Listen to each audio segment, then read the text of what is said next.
Pues Putin hoy acaba de demostrarle al mundo que puede doblar al mismísimo presidente de los Estados Unidos sin dispararle un solo tiro. Y lo hizo, amigos, con un movimiento que hace unos días nosotros se los mostrábamos con toda oportunidad aquí en el canal, porque curiosamente veíamos cómo el cambio del discurso de Donald Trump fue brutal en las últimas semanas. Vimos a un Donald Trump que prácticamente pasó de la amenaza, un Donald Trump que pasó del ultimátum a un Donald Trump pasivo, a un Donald Trump en donde se mostraba ya conciliador con Rusia, a un Donald Trump que incluso invita a Rusia a su propia base militar. Eh, no hubo sanciones, le pone esta condición a Putin, determina la guerra ya o va a haber consecuencias y sanciones. Bueno, pues Putin decidió no hacerle caso al ultimátum de Donald Trump y no solo no le puso sanciones, sino que lo invita con alfombra roja a una de sus bases militares en Alaska después de que Trump se enterara de esto. Sí, por favor. Señor, acaban de reportar que los rusos hackearon sistemas de los tribunales federales de Estados Unidos. Me pregunto si ha visto este informe y si planea hablar de ello con Putin cuando lo vea esta semana. Supongo que sí. ¿Le sorprende? Sabes, me sorprendería. Ellos hackean. Eso es lo que hacen. Ellos son buenos haciendo eso. Pero nosotros somos mejores. Pero no. He oído hablar de ello. He oído hablar de ello. Por favor. Por supuesto, es lo que ellos hacen, hackear. Dice Donald Trump, ¿hackear qué? ¿El Departamento de Justicia de los Estados Unidos? ¿Hackear qué? ¿Los archivos Epstein que Donald Trump quiere ocultar? Bueno, pues después de esto vimos a un Donald Trump arrinconado, obligado a aceptar un acuerdo cara a cara en una base estadounidense, no en cualquier lugar, en Alaska, que es un símbolo que no pasa desapercibido ni en Moscú ni en Washington. Rusia llega a reclamar lo que antes era suyo, un territorio que previo a pertenecer a Estados Unidos, pues perteneció precisamente a Rusia. Es una imagen que, amigos, ya está recorriendo los noticieros rusos y esto es mucho más que una anécdota, es un símbolo de poder, por supuesto, porque es un mensaje muy calculado que nos dice que no estamos viendo a una Rusia sometida a las presiones de Washington, sino que Washington es quien va precisamente a ceder en su propio país, por cierto, con un presidente que en estos momentos está arrinconado bajo uno de los escándalos más grandes que ha tenido cualquier administración. Los escándalos de Jeffrey Epstein. Ahora, la propaganda que está circulando en los medios de comunicación estadounidenses, en Fox News, por ejemplo, en donde se vende esto como pues si fuera un gran acuerdo, incluso horas antes de que suceda, pues evidentemente no es más que eso, ¿no? Porque eh, vimos cómo Trump amenazó con sanciones y después de amenazar con sanciones no solo no puso una, terminó ofreciéndole un espacio de negociación en sus propias tierras, se reúne con él. Y ojo, vimos, por ejemplo, hace unos días como en el caso de Canadá, y vean ustedes este contraste, Donald Trump hace ciertas exigencias, Canadá no cede a estas exigencias y Trump decide romper el diálogo. Y dice prácticamente que no se va a sentar con Canadá porque no tiene caso. Pero en el supuesto de Rusia, Rusia no solamente ignora todos los ultimátums de Donald Trump, por supuesto hace todo lo contrario y Trump se dobla. Trump lo recibe en su base militar en Alaska. Entonces, ojo, eh, para cualquier analista serio, pues esto es un cambio drástico en la balanza de poder, porque la forma en la que se está manejando el relato desde Occidente, pues suaviza muchísimo lo que está pasando. Se está hablando de diálogo, se está hablando de búsqueda de paz, de diplomacia, sí, pero la política internacional, amigos, no se mueve por declaraciones amables, se mueve por señales de fuerza o debilidad. Y en este caso la señal es clara, Trump cedió, Trump se dobló.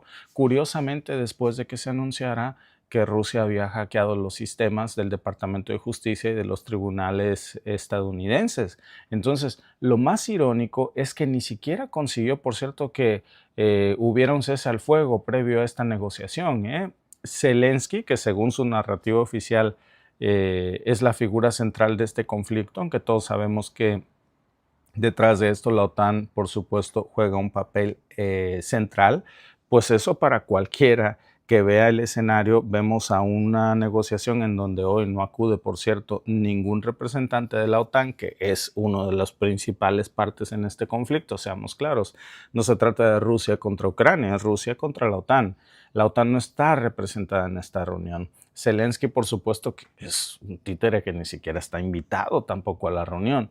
Está solamente Donald Trump y Rusia. ¿Qué capacidad de acuerdo se pueden tener ahí cuando el resto de Europa, el resto de la OTAN, pues, o la OTAN en completo, digamos, pues pueden ellos ponerse de acuerdo en algo? Pero ahí me cuentan si la OTAN va a respaldar los acuerdos que hoy saque Donald Trump.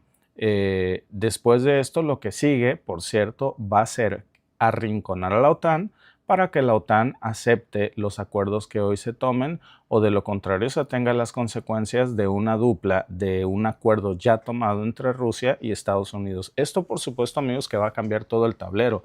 Por eso les digo que hoy Putin está desde una posición de fuerza. Hoy ha ganado, por supuesto, a una ficha central que ni siquiera la OTAN tiene, que es Donald Trump.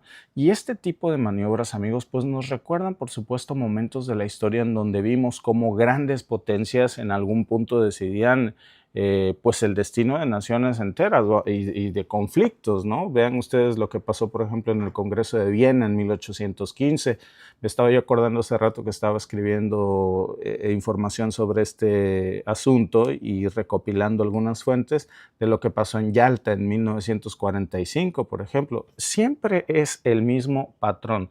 Las sillas en la mesa siempre están reservadas para los que tienen el poder militar, para los que tienen el poder económico.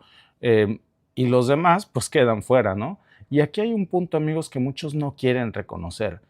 Rusia, guste o no, ha demostrado que puede sostener una guerra prolongada, ha demostrado que puede resistir sanciones, que puede seguir moviendo sus fichas diplomáticas con suficiente peso como para sentar a un presidente de los Estados Unidos, como para doblarlo sin disparar una bala, solamente hackeando algunos de los archivos más incómodos que tiene su administración en estos momentos. Es decir, no está negociando en estos momentos Rusia desde una posición defensiva, está consolidando, por supuesto, una política justo en un momento clave. ¿Cuándo? Pues cuando la narrativa de Occidente ya muestra un signo de desgaste muy importante, cuando el apoyo a Ucrania es cada vez menor, cuando el apoyo económico a Ucrania es cada vez más cuestionado por muchos países que tienen otras necesidades internas, y cuando vemos como una guerra que se prolonga, pues es una guerra que se ha convertido prácticamente en insostenible para las economías occidentales. Y de alguna manera vemos cómo Rusia pues se proyecta con esta imagen en donde hoy tiene de su lado, tiene en la bolsa un acuerdo que estaría próximo a tomarse en unas horas en Alaska, mientras la OTAN se está frotando las manos hoy impacientes porque no está invitado a esa mesa. Si vemos la estrategia, amigos, pues por supuesto que es un golpazo en términos de propaganda, porque no importa lo que se acuerde hoy en Alaska, miren, más allá de que si llegan a un acuerdo, ¿no? La foto ya es una victoria. Las fotos que hoy se van a tomar son trofeos de guerra. Y esa imagen va a circular, amigos, mucho después incluso, y vamos a ver cómo el Kremlin, pues al final del día no quedó aislado. Vamos a ver un Kremlin que no va a proyectar una imagen de derrota con las fotos que se van a tomar hoy en Alaska, y que va a tener la capacidad de forzar reuniones en sus propios términos después de esto. Y esto, amigos, pues no es una opinión que sea personal nada más, es una lectura que va a ser básica. Recuerden algo, la mayoría de las personas primero ven y luego leen. Digo, es una reacción natural del cerebro, ¿no? Para poder leer hay que ver. Y entonces lo primero que va a ver la gente hoy es la fotografía, la imagen de Vladimir Putin estrechando la mano del presidente Trump dentro de una base militar en Alaska con este contexto previo. Y aquí el factor yo creo que más preocupante es el mensaje que se está mandando también a otros países, porque ahí vemos a África, a Sudáfrica, por ejemplo, vemos a continentes enteros, por ejemplo, les digo, África, Asia, América, muy concreto América Latina, donde muchos gobiernos ya se muestran críticos con la política de Donald Trump, ver al presidente de Estados Unidos estrechando la mano de Putin por las razones incorrectas, amigos, no se va a interpretar como un avance hacia la paz, se va a interpretar como una Rusia que logró doblar a Putin porque tiene sus secretos más oscuros. Esta es la realidad de las cosas. Y en geopolítica, amigos, pues esa percepción pesa y pesa muchísimo, ¿eh? Pesa tanto como las victorias militares. Y lo que llama muchísimo la atención, pues es cómo este episodio también está exponiendo ya una desconexión total hacia adentro de Estados Unidos, porque hay sectores que todavía quieren ver a Trump como un negociador duro, pero ahí tienen ustedes la imagen evidente que hoy se va a mostrar al mundo. A partir de hoy, la OTAN seguramente tendrá que replantearse sus alianzas internas. La OTAN después de hoy va a quedar totalmente resquebrajada. Vamos a ver un rompimiento de los pies de barro de este gigante, y los pies de barro pues precisamente los tiene Donald Trump. Porque después de esto, ¿qué postura va a tomar la OTAN? Una postura seguramente de división, o simplemente de oídos sordos, y esa narrativa pues va a ser muy difícil de vender para el resto de Europa como una victoria, a menos que se oculte en gran parte de la historia. Otro punto que yo creo que tampoco podemos pasar por alto aquí precisamente sobre Europa es que para los países que comparten frontera con Rusia, pues esta reunión pues va a ser una señal alarmante, porque van a decir, a ver, Estados Unidos de alguna manera nos ayudó o nos arrastró, como ustedes lo quieran ver, a este conflicto, y ahora se lava las manos y nos deja con el problema, ¿no? No porque de alguna manera haya un temor real de que Rusia los invada mañana, eso hay que decirlo. Digo, me queda claro que esa propaganda muy pocos se la creen, sino porque saben que las garantías de seguridad que antes dependían de Washington, pues ya no existen. Y si Estados Unidos puede cambiar de postura en cuestión de días, pues ¿qué les asegura que no va a hacer concesiones similares en otras circunstancias? Esa es una desconfianza que va a empujar definitivamente a muchos países a reforzar sus propias capacidades militares y también a buscar acuerdos directos con Moscú, pues para proteger sus intereses. Y bueno, pues ya finalmente la cereza en el pastel, no menos importante, yo creo que en un principio debiera ser lo más importante, porque si estamos hablando de un acuerdo de paz entre Rusia y Ucrania, que ya sabemos que es una guerra proxy, pues tendremos que hablar de Ucrania, ¿no? Y este movimiento pues confirma algo que muchos ya sospechaban. Tienen un futuro que es incierto. El mismo Donald Trump ayer dijo que tendrá que haber concesiones mutuas de territorio. Mutuas me parece que no es la palabra adecuada, porque evidentemente no vamos a ver, y eso sáquenselo de la mente, a una Rusia cediendo Kursk, por ejemplo. Eso no va a pasar. Lo que vamos a ver es una Ucrania que tendrá que reconocer Crimea, tendrá que reconocer Kharkov, tendrá que reconocer el Donbass, que era una consecuencia inmediata de este conflicto. Tarde o temprano tenía que pasar, y hoy vamos a ver al payaso de Zelensky pues tomando una decisión en donde acepta lo que hoy se pacte, o pues seguramente su renuncia estará de por medio en el mejor de los escenarios. Lamentablemente en este momento Ucrania no tiene ningún peso por sí sola. Los ha traicionado su propio presidente, que está entre la espada de la OTAN y la pared de Washington, y en medio de esto no tiene un espacio de decisión para lo que conviene a los ucranianos. Y yo creo, amigos, que esto es parte de lo más preocupante, porque estos pactos casi nunca traen una paz duradera. Si algo nos ha enseñado la historia, es que este tipo de pactos en donde hay concesiones territoriales, pues siempre genera un conflicto con el resto de las naciones en cuanto a su reconocimiento, ¿no? Ahí lo vimos, por ejemplo, con Crimea, que es una ciudad pues que es completamente rusa y que sigue sin reconocerse en estos momentos por Ucrania, a pesar de que ya tiene las conexiones, la infraestructura, los sistemas de defensa. No hemos terminado de resolver la cuestión de Crimea, cuando ya se le va a abonar muchas otras zonas al conflicto territorial.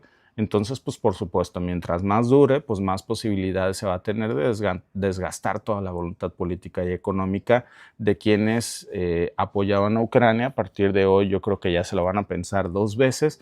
Así que, amigos, no hay que perder de vista que la diplomacia también es un escenario de guerra, Y hoy en el campo diplomático hemos visto, por supuesto, un revés durísimo de Putin. Y bueno, pues quien no dude, pues yo creo que ahí están las fichas dadas. El presidente que comenzó dando ultimátums hace unas semanas, hoy pone alfombra roja, pues como banderita blanca. Es decir, salió muy mal de este conflicto. En fin, vamos a estar muy atentos viendo el desarrollo de esta reunión hoy, por supuesto, y lo vamos a informar aquí en unos momentos. Así que gracias por conectarse, suscríbanse al canal porque vamos a estar siguiendo muy de cerca el desarrollo para comentarlo con ustedes.